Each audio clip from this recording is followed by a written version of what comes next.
6, 2023. It's time for morning devotions. We're going to pick up our reading this morning. Where? I don't know either. Not Deuteronomy still, is it? Or is it? Yeah, it is still. Yes, we got a ways to go.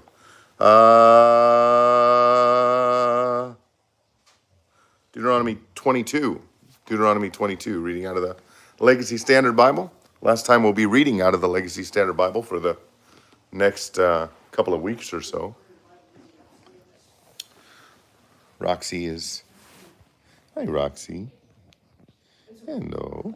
Hi, sweetie. There you go. Whoop. You say good morning to your peoples. We are Kenya bound. In just a few hours, we will be making a 3-hour drive to... oh, you've had enough, huh? Going to be making a 3-hour drive to Chicago O'Hare Airport, where we will catch our first flight to Paris. And we have a very short layover. And then another very long flight down to Kenya. Nathan, good afternoon. Bill, good morning. John, good afternoon. Peter, good morning. We are scheduled to arrive in Kenya about 8:30 p.m. Tuesday. They are, I believe, at the moment, 9 hours ahead of us. I think we have daylight savings time starting here in Iowa while I'm gone.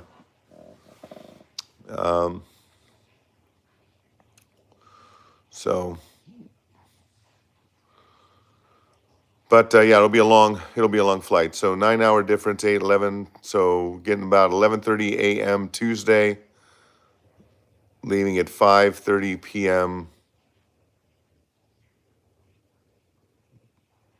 Monday. Doing the math, carry the one. I'm not sure. I don't know. But we're ready to go. We had we're going to be in several places in Kenya. Where'd my computer go? Maria, did you take my computer? Maria? Mrs. Miano? I think she took my computer. I'll be right back. I'll share with you the schedule.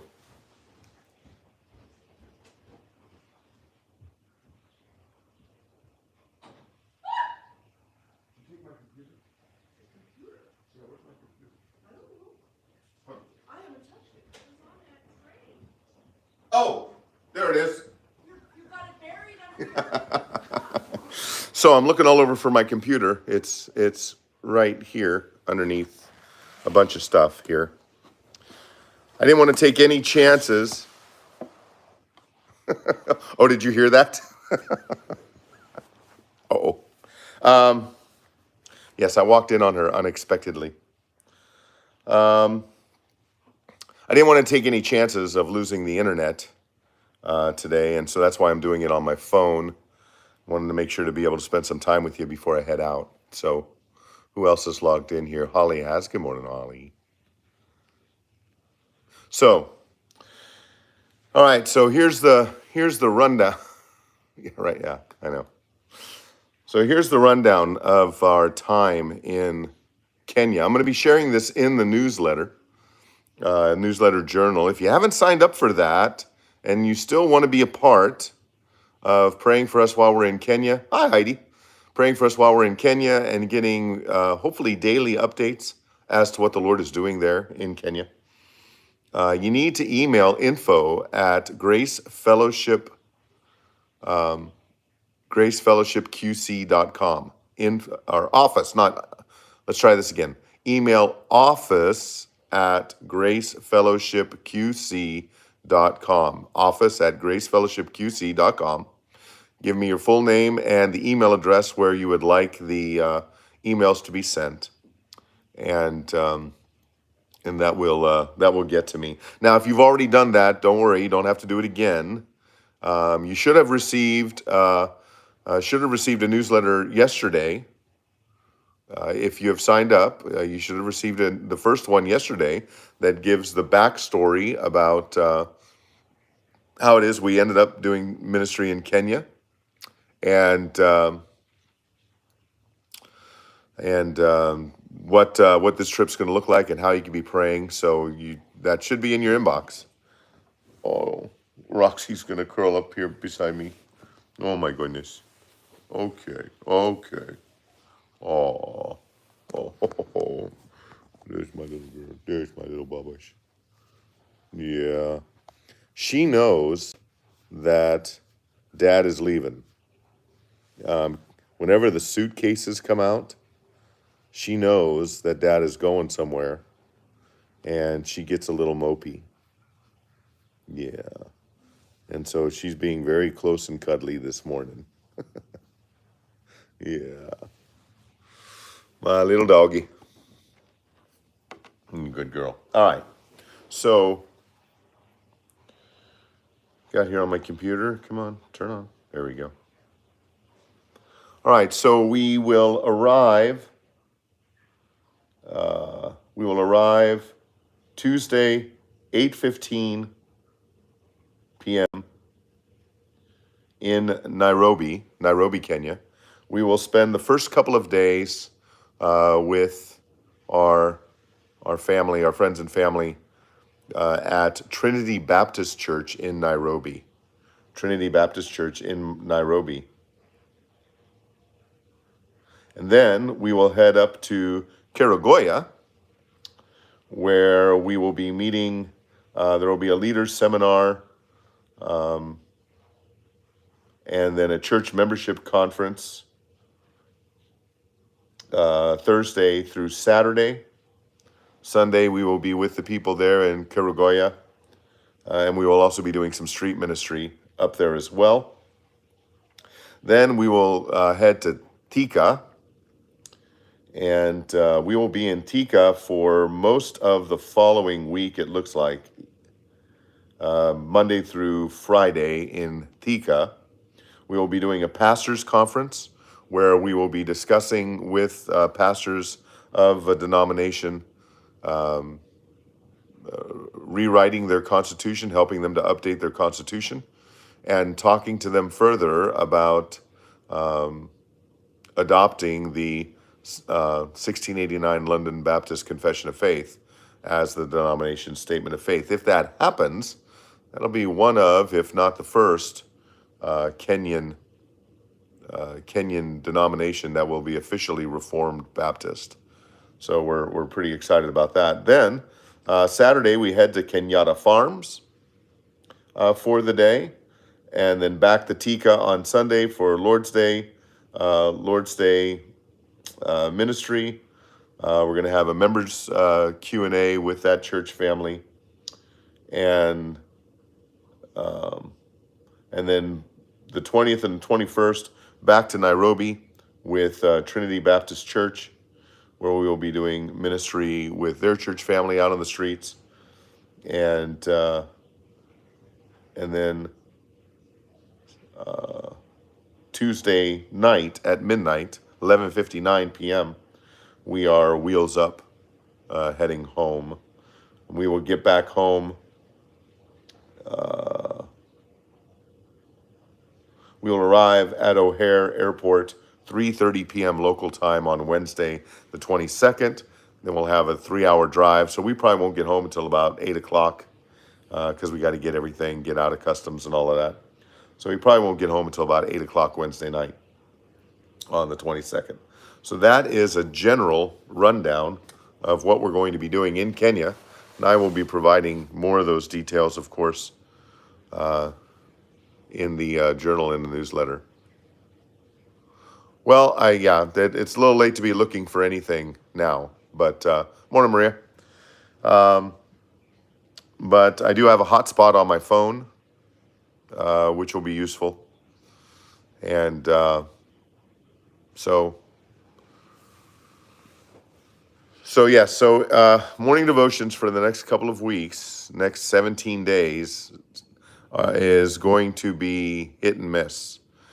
Because of the time difference, it'll likely be in the afternoon here Central Time, and which will be late in the evening Kenya time. I'm guessing that the only time I'm going to have to myself, in a sense, will be later in the evenings, maybe much later in the evenings. And so I'm going to do the best I can to stay. We're going to fall behind. There's no doubt about it. We will fall behind, but we will catch up. And what I will do to catch up once we get back, I'll try to determine where we ought to be for this time of year. And then I will devote some days to large chunks of reading. Morning, James. Very large chunks of reading, maybe entire books, depending on how far behind we fall. But we will, Lord willing, we will read all of the Bible again this year. So, morning, David. Thank you, David. And again, if you want to stay up to date, if you want to be part of the team in a sense, and receive daily or almost daily journal entries, then I want to encourage you to email the church at office at gracecommunityqc.com, office at gracecommunityqc.com. Give me your full name and your email address, and I will add you to the email distribution list for the Mission Kenya 2023 journal. There's about 36 people signed up. A good portion of them are family members. So, yeah, Peter, that's probably what we're going to do. We'll probably have to do a few of those. There is also the possibility, while this probably won't affect us as far as morning devotions, there is a possibility that Maria and I will be driving down to Bloomfield, Iowa, for 3 Sundays in a row. That sounds about right, Peter. 22-hour travel. Yep, that sounds about right. We'll be driving down to Bloomfield. The official invitation hasn't come yet. My pastors haven't approved yet, so everything's tentative. But on April 2nd, 9th, and 16th, I may be preaching at a small Mennonite church down in Bloomfield, Iowa, which is about 150 miles away. So Maria and I will be spending 3 weekends down there, potentially. So that's in the works.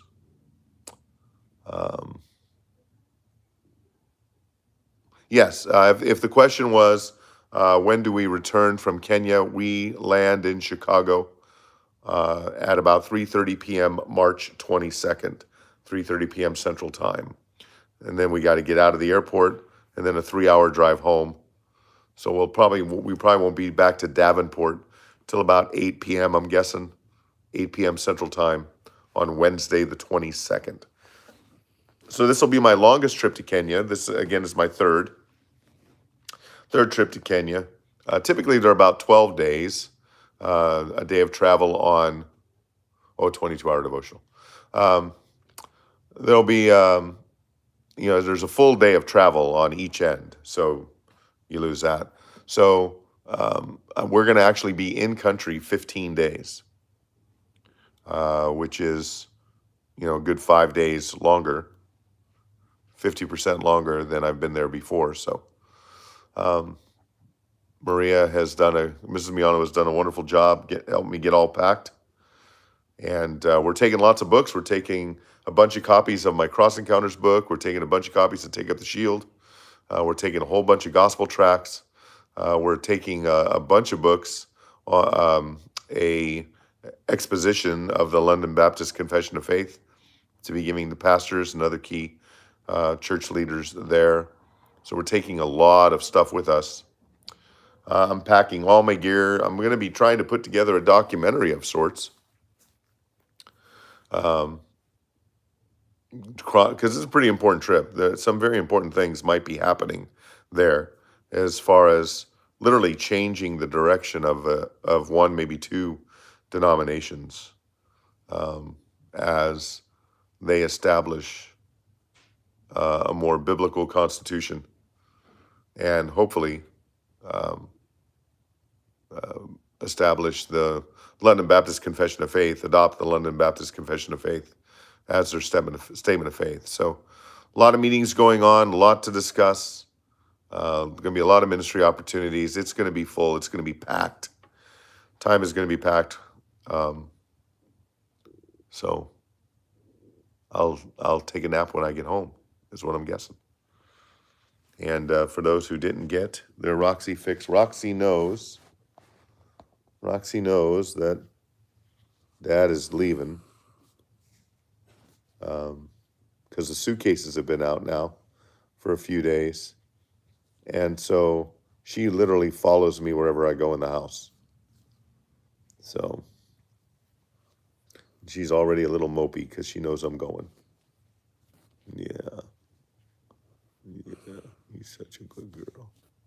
Yeah, you're a good dog. Yes, you are. So at church last night, wonderful time of prayer. Church family laid hands on us and prayed for each of us individually and collectively as a team. Again, it is Pastor Mike, his wife Emily, their 20-year-old son Jonathan, and yours truly. That is the team, 4 of us. Pastor Mike and I. Pastor Mike will be, of course, leading the team, and he will be doing the bulk of the preaching and teaching while we're in country. I have been advised to be ready at a moment's notice to stand in a pulpit. That's the way they roll there in Kenya. And then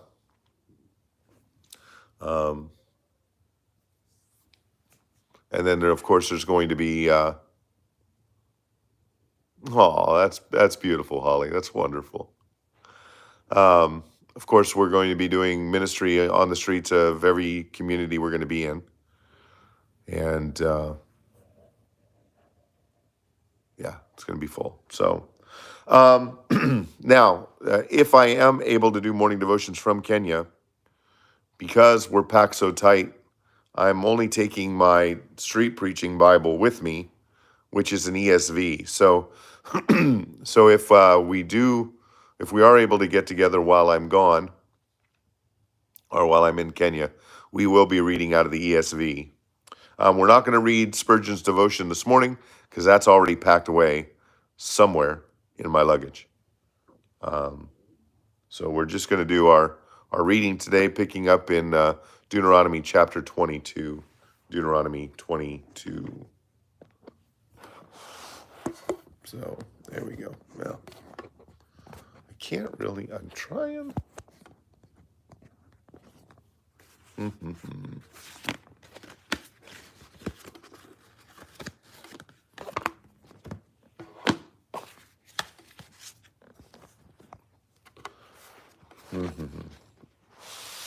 There we go. Kind of, sort of. All right. All right, one more. One more Roxy fix for the fans. Yeah.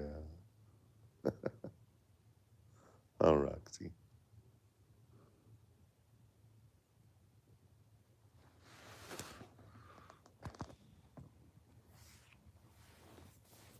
All right. Let's begin our time in a word of prayer. And we will get started. Oh, one more thing. Yeah, she does wink. Just posted another video this morning. I was up pretty early again this morning, and posted a pretty neat video on the fishing channel. Got to spend some time talking to the man who stocks various farm ponds down in Davis County, and does that just because he wants to bless people and wants to create fisheries down there, and got to see the calving process. I didn't see any cows being born. Didn't see any calves being born, but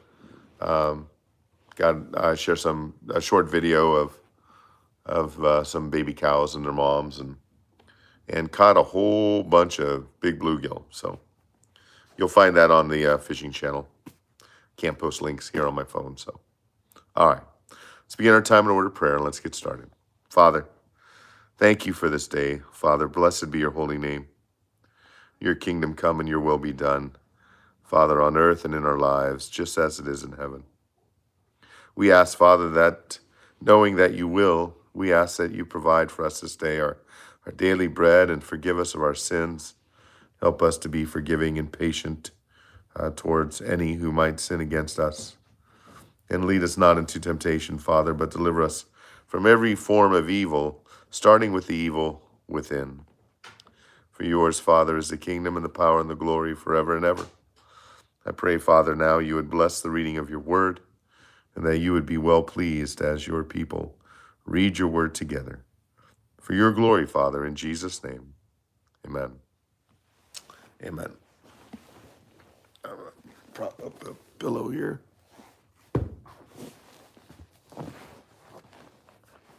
There we go. There we go.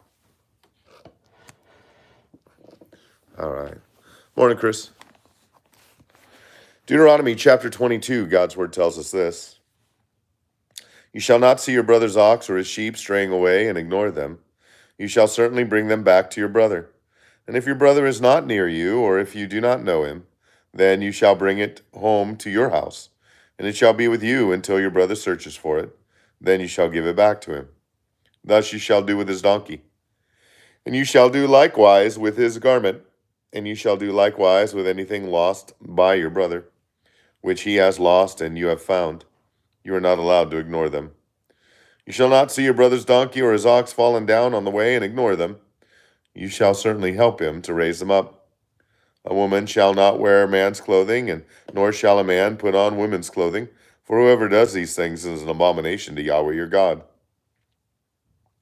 If you happen to come upon a bird's nest along the way, in any tree or on the ground, with young ones or eggs, and the mother sitting on the young ones or the eggs, or on the eggs, you shall not take the mother with the young. You shall certainly let the mother go. But the young you may take for yourself, in order that they may be well with you, and that you may prolong your days. When you build a new house, you shall make a parapet for your roof, so that you will not bring blood guilt on your house if anyone falls from it. You shall not sow your vineyard with two kinds of seed, lest all the produce of the seed which you have sown and the increase of the vineyard becomes defiled. You shall not plow with an ox and a donkey together. You shall not wear a material mixed of wool and flax together. You shall make yourself tassels on the four corners of your garment with which you cover yourself. If any man takes a wife and goes into her and then turns against her, and charges her with shameful deeds and brings forth against her a bad name and says, I took this woman, but when I came near her, I did not find her a virgin. Then the girl's father and her mother shall take and bring out the evidence of the girl's virginity to the elders of the city at the gate. Then the girl's father shall say to the elders, I gave my daughter to this man as a wife, but he turned against her. And behold, he has charged her with shameful deeds, saying, I did not find your daughter a virgin, but this is the evidence of my daughter's virginity. And they shall spread the garment before the elders of the city. So the elders of that city shall take the man and chastise him, and they shall fine him 100 shekels of silver, and give it to the girl's father, because he brought forth a bad name against the virgin of Israel. And she shall be his wife. He cannot divorce her all his days. But if this charge is true, that the girl was not found a virgin, then they shall bring out the girl to the doorway of her father's house, and the men of her city shall stone her, and she will die, because she has committed a disgraceful act in Israel, by playing the harlot in her father's house. Thus you shall purge the evil from among you. If a man is found lying with a married woman, then both of them shall die. The man who lay with the woman and the woman, thus you shall purge the evil from Israel. If there is a girl who is a virgin engaged to a man, and another man finds her in the city and lies with her, then you shall bring them both out to the gate of the city, and you shall stone them, and they will die. The girl, because she did not cry out in the city, and the man, because he has violated his neighbor's wife. Thus you shall purge the evil from among you. But if in the field the man finds the girl who is engaged, and the man forces her and lies with her, then only the man who lies with her shall die. But you shall do nothing to the girl. There is no sin in the girl worthy of death. For just as a man rises against his neighbor and murders him, so is this case. When he found her in the field, the engaged girl cried out, but there was no one to save her. If a man finds a girl who is a virgin, who is not engaged, and seizes her and lies with her, and they are found, then the man who lay with her shall give to the girl's father 50 shekels of silver, and she shall become his wife because he has violated her. He cannot divorce her all his days. A man shall not take his father's wife so that he will not uncover his father's skirt. Chapter 23.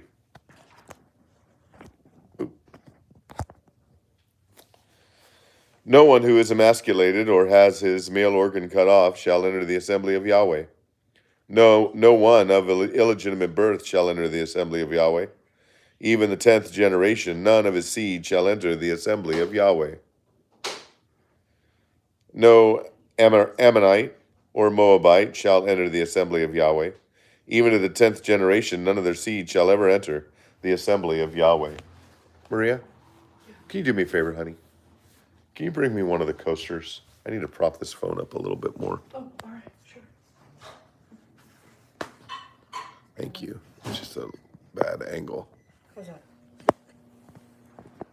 Better? Yeah, that's better. Okay. Now, you can move on. No Ammonite or Moabite shall enter the assembly of Yahweh, even to the 10th generation. None of their seed shall enter the assembly of Yahweh, because they did not meet you with food and water on the way when he came out of Egypt, and because they hired against you Balaam the son of Beor from Pethor of Mesopotamia to curse you. Nevertheless, Yahweh your God was not willing to listen to Balaam, but Yahweh your God turned the curse into a blessing for you, because Yahweh your God loves you. You shall never seek their peace or their prosperity all your days. You shall not abhor an Edomite, for he is your brother. You shall not abhor an Egyptian, for you were a sojourner in his land. The sons of the 3rd generation, who are born to them, may enter the assembly of Yahweh. When you go out as an army against your enemies, you shall keep yourself from every evil thing.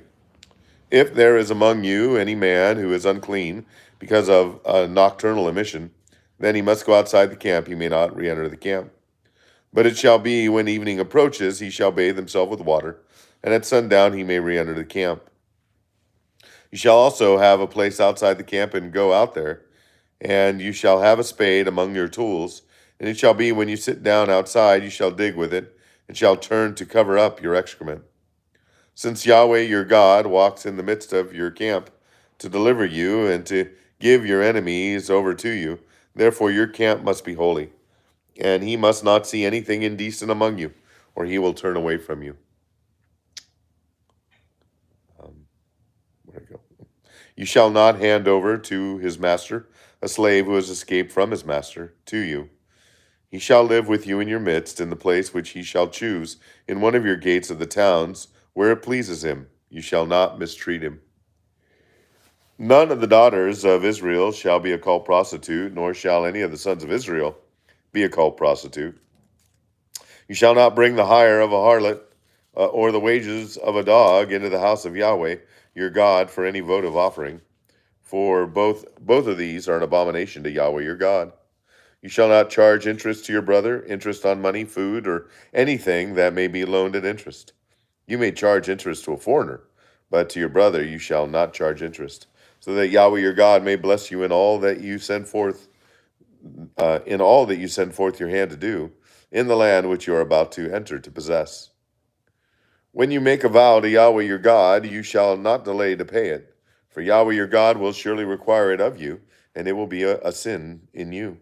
However, if you refrain from vowing, it will not be a sin in you. You shall be careful and do what goes out from your lips, just as you have voluntarily vowed to Yahweh your God, that which you spoke with your mouth. When you enter into your neighbor's vineyard, then you may eat grapes until you are fully satisfied, but you shall not put any in your basket. When you enter your neighbor's standing grain, then you may pluck the heads with your hand, but you shall not wield a sickle in your neighbor's standing grain. Try one more thing here. There we go. Chapter 24. If a man takes a wife and marries her, and it happens that she finds no favor in his eyes, because he has found some indecency in her. And he writes her a certificate of divorce and puts it in her hand and sends her out of the house, out from his house. And she goes out of his house and goes and becomes another man's wife. And if the latter husband turns against her and writes her a certificate of divorce and puts it in her hand and sends her out of his house, or if the latter husband dies who took her to be his wife, then the former husband who sent her away is not allowed to take her again to be his wife, since she has been defiled. For that is an abomination before Yahweh. And you shall not bring sin on the land which Yahweh your God gives you as an inheritance. When a man takes a new wife, he shall not go out with the army, nor be charged with any duty.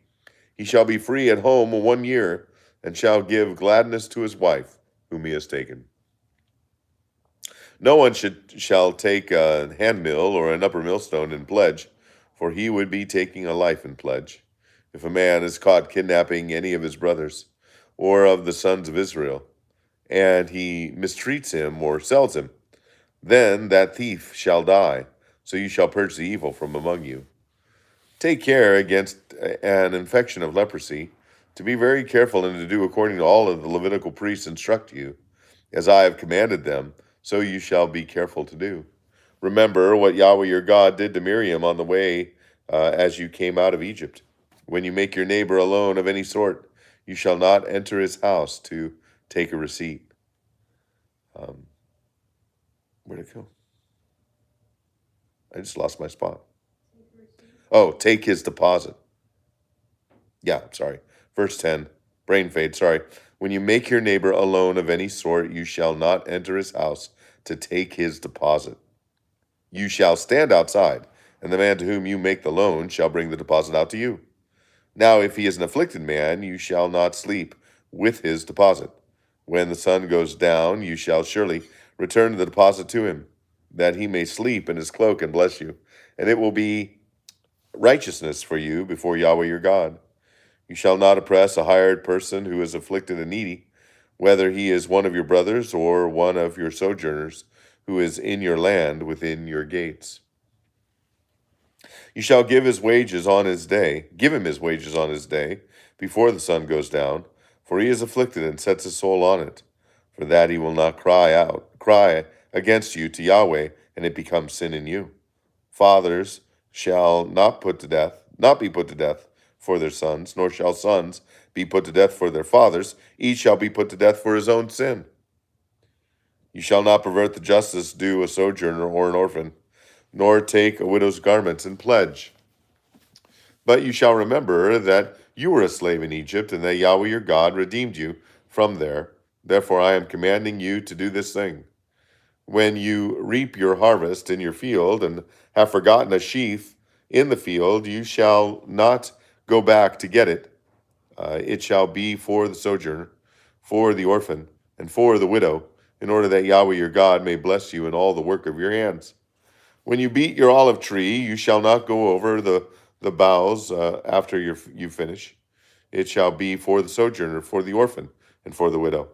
When you gather the grapes of your vineyard, you shall not glean it after you finish. It shall be for the sojourner, for the orphan, and for the widow. And you shall remember that you were a slave in the land of Egypt. Therefore I am commanding you to do this thing. Chapter 25. If there is a dispute between men, and they go to court for judgment, and the judges judge their case, and they justify the righteous, and condemn the wicked, then it shall be, if the wicked man deserves to be struck, the judge shall then make him lie down and be struck in his presence, with the number of stripes according to his guilt. He may strike him 40 times, but not more, lest he strike him with many more stripes than these, and your brother be dishonored in your eyes. You shall not muzzle the ox while it is threshing. If brothers live together, and one of them dies and has no son, then the wife of the one who died shall not be married outside the family to a strange man. Her husband's brothers shall go into her, and take her to himself as wife, and perform the duty of a husband's brother to her. And it will be that the firstborn whom she bears shall assume the name of his dead brother, so that his name will not be blotted out from Israel. But if the man does not desire to take his brother's wife, Then his brother's wife shall go up to the gate to the elders and say, My husband's brother refuses to raise up a name for his brother in Israel. He is not willing to perform the duty of a husband's brother to me. Then the elders of his city shall summon him and speak to him, and if he stands and says, I do not desire to take her, then his brother's wife shall come to him in the sight of the elders and pull his sandal off his foot and spit in his face. And she shall answer and say, Thus it is done to the man who does not build up his brother's house. And in Israel his name shall be called the house of him whose sandal is removed. If two men, a man and his brother, are struggling together, and his wife and the wife of one comes near to deliver her husband from the hand of the one who is striking him, and she puts out her hand and seizes his genitals, then you shall cut off her hand. You shall not show pity. You shall not have in your bag different weights, a large and a small. You shall not have in your house different measures, a large and a small. You shall have a full and just weight. You shall have a full and just measure, that your days may be prolonged in the land which Yahweh your God gives you. For everyone who does these things, everyone who acts unjustly, is an abomination to Yahweh your God. Remember what Amalek did to you along the way when you came out from Egypt, how he met you along the way and attacked among you all the stragglers at your rear. But you were faint and weary, and he did not fear God. Therefore it will be when Yahweh your God has given you rest from all your surrounding enemies, in the land which Yahweh your God gives you as an inheritance to possess. You shall blot out the memory of Amalek from under heaven. You must not forget. All right, we'll stop there. The next time we meet, we will pick up in Deuteronomy 26.